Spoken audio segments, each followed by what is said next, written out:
Hey, good morning once again, options traders. Well, a good question that traders ask a lot is what affects implied volatility? And they ask it because they say, well, we've heard that implied volatility is really the single factor that drives an options price. And that's true, but then that raises a good question. What drives implied volatility? Well, let's go find out. And before we get started, please be sure to click like. It goes a long way into promoting the channel and would be most appreciated. So let's start with implied volatility. The implied volatility is the volatility that is required to make the current options price true. So in other words, what volatility would we need to plug into a pricing model so that it generates a option value that equals the actual market price? So for example, let's say that we have a stock trading for 100 and there are 30 days to expiration. Interest rates will make 0, volatility is 20%, and the $100 call, according to the pricing model, should be trading for $2.28. However, we go into our broker's platform and it's not trading for $2.28, it's trading for $4. How can we account for this discrepancy? Well, it couldn't be a different stock price. This is the actual stock price in the market. Everybody's seeing the same price, that's a fact. So we have to stick with 100. We know that this option has 30 days to expiration. That's a fact. Interest rates, there's a little room for discrepancies here. We have a little wiggle room. Some people might say it's 0. Some people might say it's 0.25%. But the point is that over a short period of time and at such low interest rates, it's going to amount to maybe a penny on this option. So that's not going to make a significant change. So what's left? Volatility. You see, the number right here that we need is not the number that has occurred in the past. It's the number that we expect to occur over the life of the option, or in this case, over the next 30 days. And of course, that's something that nobody knows, so the implied volatility just shows us the market's best guess. So if we see this $4 market price, what is the market predicting? What is the market's guess for this option if they are pricing it at 4? Well, your broker's platform will show this to you under the implied volatility column, but where are they getting that number from? They're getting it from a pricing model. So let's jump over to the OIC's website and see how a pricing model can give us the implied volatility. So now we're at the OIC's website, that's the Options Industry Council. We have a $100 stock price, $100 strike, 30 days to expiration, 20% volatility, and 0% interest rates. And if we choose calculate, the pricing model says that the call should be trading for $2.28. This is what we just saw in the presentation. But we look over in our broker's platform, and this option's trading for $4. How is that possible? Well, again, the only thing that the market could be disagreeing with us on is the volatility. Everything else is pretty much fact, with the exception of the interest rate for the reasons we talked about, but that's not going to make a big difference. It's all about the volatility. And what we need to know is the volatility over the next 30 days. So when we generated this 20% volatility, we probably got it from historic volatility or just our best guess or something like that, but nobody says that that's what the market needs to be using. That's why it's really hard to say if an option is truly fairly valued. So what is the market using if they are pricing this at 4?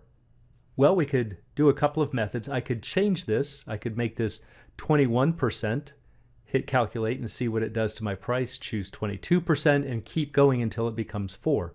But this calculator gives us a nice little feature down here called the implied volatility calculator.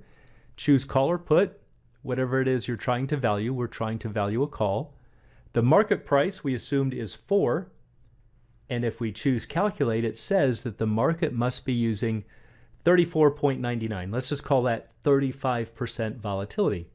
And what that means is that if I make this 35%, we should get a call price of 4. So do you see what your broker's platform is doing? It's just working this pricing model backwards. And it says we know this is the current market price of the option, so that becomes a fact. And they're saying, well, let's work the problem backwards and say what volatility is necessary to create a $4 price. So this is the number we would call the implied volatility. It is implied or inferred just because the options market is willing to trade at 4, buyers and sellers. So that would be the consensus estimate of what we're expecting to see over the next 30 days. So now the question is, what affects the implied volatility? So the volatility factors, there's a lot of potential factors that people could list, but they're usually just breaking these down into finer details. But they usually fall into 3 main categories. The first one is simply the current market volatility, or what we might call the historical volatility. What has occurred in the past? So we might say, well, over the last 30 days or the last 60 days, it's been at 20%. So that's probably a pretty good guess for the next 30 days. And statistically, that is true. Doesn't mean it's going to happen, but that might be a good starting point. The second factor is expectations for a change in the current stock price. And this is the one that gets really tricky. We don't know what news could come out that could cause big changes in people's expectations, or whether it's going to be bullish or bearish. But if people are expecting big changes in the stock's price, even if they haven't occurred yet, you will typically see a pump up in these volatility numbers or in these implied volatilities. This is quite often what you see going into earnings. Stock price might be sitting kind of stagnant, going sideways, while traders are waiting for the news to be announced, but the options market is heating up, and people are bidding the calls up or the puts, depending on whether they're bullish or bearish, and through put-call parity, they have to balance. So even if everybody's rushing into the market to buy calls and pumping up the implied volatility there, that same volatility, more or less, has to get transferred into the puts. So the expectations play a big part. And then number 3 is supply and demand. So everything in the market really revolves around supply and demand. If we have a big rush into buying calls, that's going to put buying pressure on the calls, call prices go up, and therefore the implied volatility must go up, or vice versa if people are selling. So you can see that these 3 factors are highly related. If expectations jump up, then people are going to react by either buying or selling. But all of your factors really fall into these 3 camps. So the big one to watch for is about the unexpected events.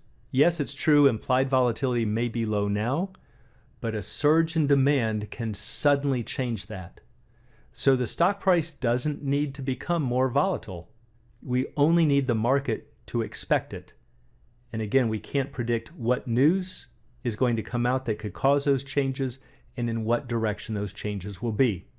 So that is something you can't predict. And this is why it is so critical when you're setting up your strategies and you are stress testing your positions that you don't just say, well, you know, the past volatility, it's never gotten as high as 40%, so that's not going to happen. That's a bad way to approach it. Unexpected events and changes in supply and demand can change that quickly. Instead, always stress test your positions by asking, what if? It doesn't matter if you think that 40% is likely. Ask, what would it do to your position if it did hit 40%? And just see how it would behave. And if you do that, you'll be on your way to making better decisions for your strategies. And for anyone who'd like to learn more about the art and science of options trading, please check out the Alpha Trader course, Strategy Lab, and a technical analysis course. You can find it all at optionsatoz.com. Also, please join us on the YouTube channel, Options A to Z Facebook Trading Group, and you can find a link in the description below.